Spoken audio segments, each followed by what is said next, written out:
Welcome back, everybody. We are back with another episode of Craft Council. I'm joined again today by Maxwell Gibbons. Hello. How are you? Well, in the words of Guy Glitter and Oasis, it's good to be back. It's good to be back. We are going to be spending some time today with this guy. You may or may not recognise him, but his name is Nils Oscar. And Nils Oscar are a brewery over in Sweden, and they produce a massive variety of beers. Yep, just based just over 100 miles south of Stockholm. Really looking forward to the selection we're going to go through today. This guy is no longer with us. Shocking, judging by the age of the picture. Nils Oscar was born in the 1900s, and he went over to the States to learn about farming, came back to Sweden and started his farm. That's where they grow now all the wheat, barley, malt, rye for no hops. That goes into all the beers produced on the estate. The brewery itself started in 1996, but it didn't become Nils Oscar until 2008. You can buy some of their beers in the UK on a website called scandykitchen.co.uk. That'll be right here, right there, even. I think we should just get stuck in. Sounds good. Knowledge is power, then a god am I. Love the branding on this. It's a really solid layout, a really strong brand, I'd say. Simplicity, and I like, you've got a bit of detail in there on the cap. Sits there at 5.3%. It's pour. Lovely golden colour coming off that. It looks like a lager. Very fluffy, foamy head. Lots of wheat. Lots of malt. Smells like a classic, typical premium lager. Yeah. By any decent bar. It's all down to what the proof is in said pudding. So let us skål. Yeah, that's a really that's a good lager actually. Nice. I mean, I kind of got a bit of a mixture of what I was feeling there. Initially, as it entered my gullet, it was quite light as it initially entered my mouth. But then, as I was tasting it, it went down.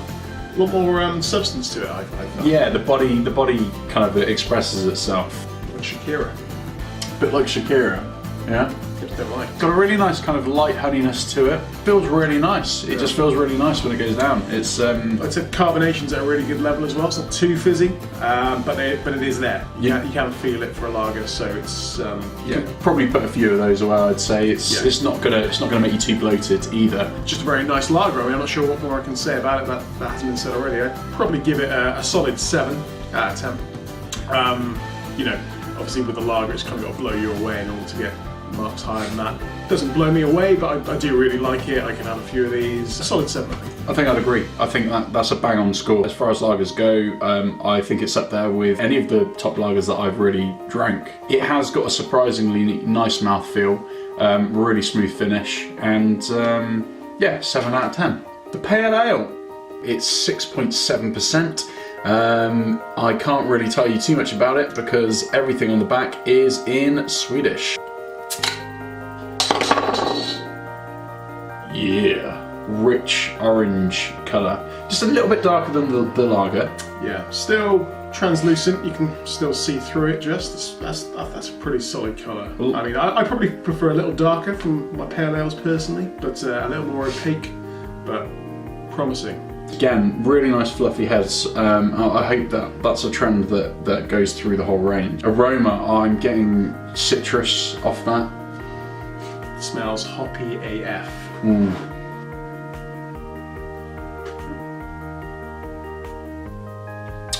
What does that remind me of? There's a similarity there to the Odell Loose Leaf, actually. Although it's not quite as bitter on the finish. It's got quite a nice, smooth bitterness. There is that bit, it is there, but it's not overpowering. Really nice flavours coming through there. I get subtle hints of grapefruit. I'm getting some pine, quite a bit of pine coming through on there. It's a really nicely balanced beer. What this reminds me of with the slightly bitter finish, the grapefruit tones as well, and the general hoppiness of it, very similar to Caladea, which... From Dea? From Dea Brewery, okay. Right here in Cheltenham. Yeah. I'd say it's not quite as refreshing. It's not. It's like Caladea, but without the kind of tropical element to it. As for marks, I really enjoy this. I think I would give this again probably a 7 out of 10. It's hitting a lot of the marks, not all of them. It's quite simplistic, I would say. Not to sound insulting, but it's got a really nice balance of pine and hops and it's not over bitter. And actually, considering it's 6.7% as well, you wouldn't know that. It's giving me a lot of sensations right now. Some good, but also I'm also comparing it to a very similar beer, as I've just said before, where I did rate it highly. So naturally, it's got to come below my Caladea mark, which I believe ranks in the low 8s. I do like it. It's got a lot of versatility, bitterness just right for me. So I'm going to go just over 7 with a 7.3 recurring.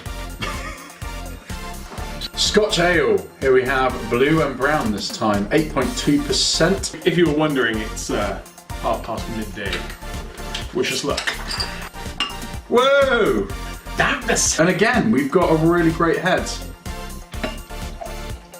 It looks like dandelion burdock. It's almost got a tea-like smell to it as well. It's like when you make a cup of tea, you boil the kettle. You know how to make tea. You leave the tea bag in there because you want a solid brew. You don't just stick the milk and sugar in straight away. Otherwise, it's not going to be a good cup of tea, is it? So you go and mow the lawn, hammer some hardball, wash your socks, pair your socks up, go on Tinder, swipe left a few times because it's just full of horrible people. You've realised that you've probably procrastinated a bit too much, and your tea is just brewed to just absolute, not perfection, because it's just gone to a level where it's just, the tea bag is now part of the cup.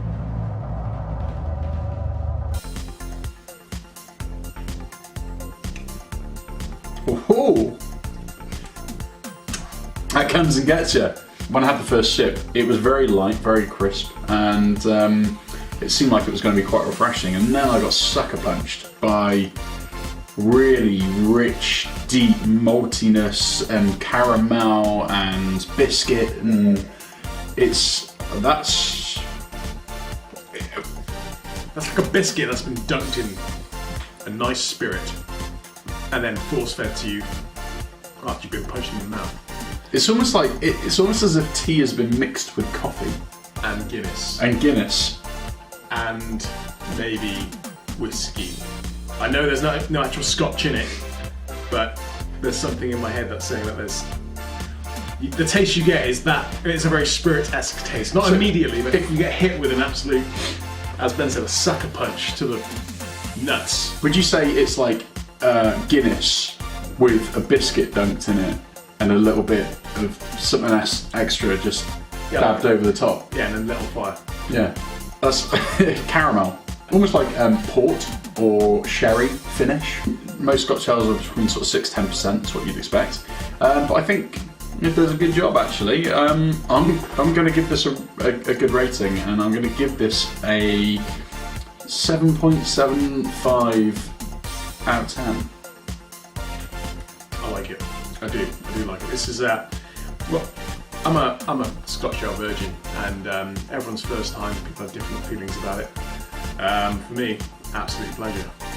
8 out of 10 because it makes me happy to drink it. That's why. I'm not sure what they put in this stuff, but it's refreshing yet mellow, and the experiences you get and the sensations you get from drinking it are just glorious. It's pretty sensational. I would go as far as to say that it's fantastic. I'm probably going to pronounce this wrong, but I'm going to say it's a ROKPORTER from Nils Oscar. I've heard a lot about this beer. I've heard that it's good. What? I've heard that it's smoky. What? Let's bust it open. I think you're going to do more. Ain't nobody got time for that. Very similar to the Scotch Ale actually. You get the smoke on that straight away. I almost get like a resiny kind of smell. Yeah. Have you ever smelled Bombay duck? If anyone's ever cooked Bombay duck or ever had the pleasure of smelling Bombay Duck. That reminds me of the smell of Bombay Duck. That is, yeah, some smoky shizzle. That's as black as your t-shirt.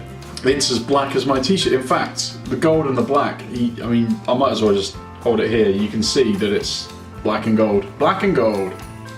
Let's get it down us.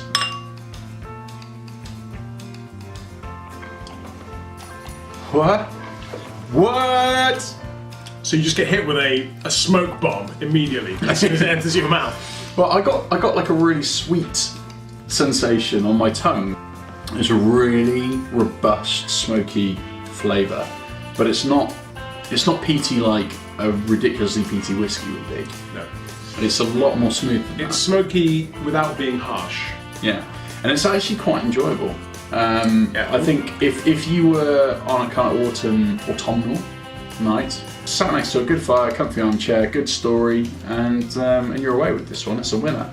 Lapsang Souchong, smoky Tea, yeah, very reminiscent of the Lapsang Souchong tea. Yeah, I don't know how to rate this one. I don't. It's different to most porters I've tried, I have to say. Very lovely, light as well, light enough. Not, you know, it's not going to be an extra meal in the day. It's. I'm feeling generous. It's because we're 4 bottles in. That could be it. Or maybe it's because it's just a really fantastic ROKPORTER. I think I'm going to have to give this an 8 out of 10. Big marks. Yeah, I can't see it losing many marks, other than the fact that I don't really have anything I can compare it to. For me, really nice porter. I mean, as I've said, it's different to anything porter-wise I've had before.